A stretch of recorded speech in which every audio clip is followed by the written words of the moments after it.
Let's get you details of another story unfolding in the country that's led to some politics after the Modi government decided to remove all vestiges of the colonial past. Now, a project that has been taken up by the Modi government and taking things forward, a recommendation has been made by the centre to review the national monuments of historic importance. The panel formed by the centre has now made certain recommendations, especially with regards to the ones including removing 75 graves of British Raj. The centre says that this list has not been reviewed for a long time and needs an overhaul. First, let's see what the list recommends. Let's quickly go across to one of our colleagues. We'll be joined by another colleague who will be breaking down all of details of what the recommendation is. But this is with regards to how this is a recommendation that's coming from the centre. It's led to a massive war of words as well. We'll take you through the opposition reactions as well. Here are some of the updates coming in. Good morning and my greetings on Republic Day to the entire Times Now and all the viewers. You see, this news disturbs us from the opposition for the reason that fundamentally the priority list is absolutely misplaced. Is this a priority? Do you want to waste time, money, attention, everything, on issues like this? That you want to isolate which are the British monuments, which are Mughal monuments, don't we have anything else to do? I would request my friends who are sitting in power, please prepare your priority list properly. As far as improving the maintenance and upkeep are concerned, that's fine, but I have a doubt, and they must be playing some tricks to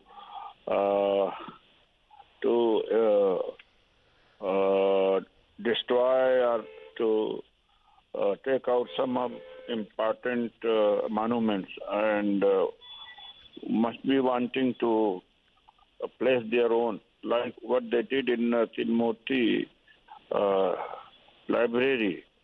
They are trying to erase the history.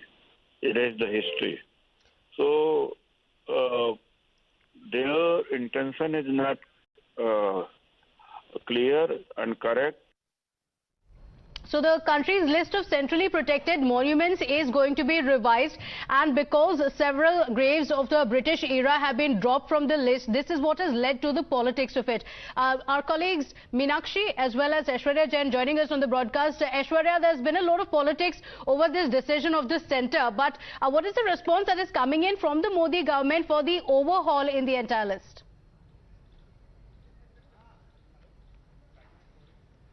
Well, the centre and the cultural ministry clearly stating that this is a long overdue process that was due for a very long time as far as the recommendation for the monuments are concerned, which are of the national interest. Now remember, Archaeological Survey of India deals with the development of such monuments and the NMA deals with the development of the surrounding areas. Now the recommendations of the economic advisor to the Prime Minister clearly states that these needs to be taken off, and 25 are untraceable, and that needs to be researched as well. But certainly, these recommendations by the economic advisor to Prime Minister on the national importance to the monument remains very significant because of one very important reason as far as the recommendation on the local importance is concerned. Remember, it has earlier in one of its survey by the Archaeological Survey of India states that because of no proper mechanism of the fund. And given that this direction is coming, the centre has made this panel, and the panel is going to now give out recommendations, especially with regards to how there's been a decision that's most likely going to be finalized with regards to removing 75 graves of the British Raj. Let me go across to Meenakshi as well. Meenakshi, the centre says that this list has not been reviewed for the longest time and hence needs an overhaul. If you could just take us through the recommendations in detail. Well, absolutely, Kritzween, and one of the biggest recommendations has been the removal of 75 British-era graves. Now, it's very controversial because remember, as far as Modi government is concerned, they have been chipping away at the so-called colonial hangover of the country from renaming, of course, the Kartavya Path to this latest, move by the Modi government. It's obvious that they want to get rid of the vestiges of the colonial era. Now, what does this say? What are the key takeaways? It says preservation is not satisfactory. It says that it needs to be denotified. Minor structures have been called monuments, referring to those 75 graves. Now, the report, of course, has come down quite heavily on ASI. If we look at one of the biggest takeaways, that is, it struck down minor colonial structures, the 75 British graves which you were referring to. It also says that preservation has not been satisfactory. This denotification of minor structures as monuments needs to be done. As you said earlier, the list, the government claims, has not been revised in the longest time, and that's why an overhaul or a revamp is needed.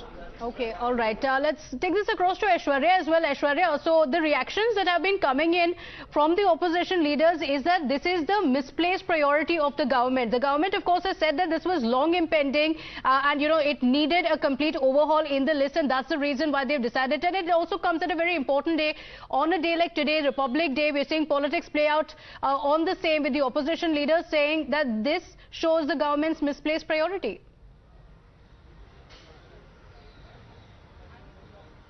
Well, and if we look at this report issued by the economic advisor to the Prime Minister, this is almost a 50-page report which indeed had a very detailed list of those monuments from different states which have not been categorized as the national monuments of importance, and therefore the reason perhaps the government and the Culture Ministry has been saying that this was overdue, the process was long, and because of not having a proper mechanism to develop these monuments at a local level, this has to be done, and therefore these recommendations which have been issued are very important. On the other side, now the politics over it is brewing because of the Congress and the opposition party leaders clearly hitting out, saying that why removing the earlier monuments which were already in the list of if we talk about the 75 British graves or several other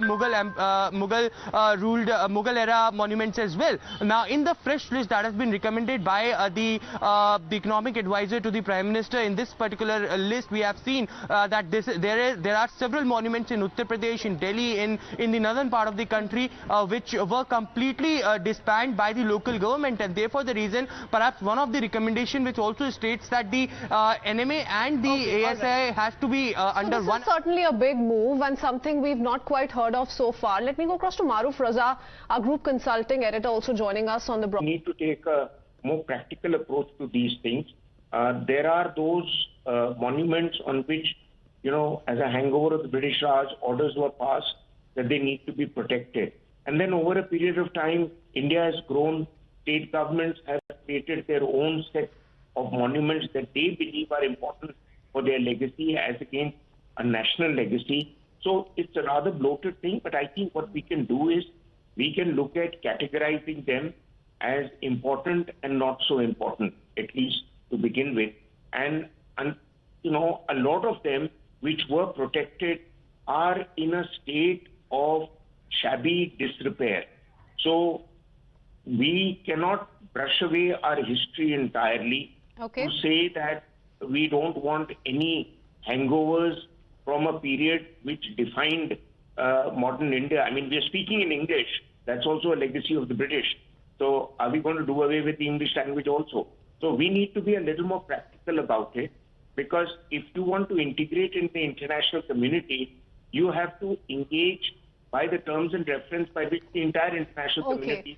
But what the government says that this is a very bloated list, and the funds allocated for the upkeep is also inadequate because of that list. In fact, in one of the interesting cases, a colonial era statue of a British brigadier which has been shifted back to Northern Ireland about 6 decades ago still remains in the list. Thank you for joining us with that update and with your views on that.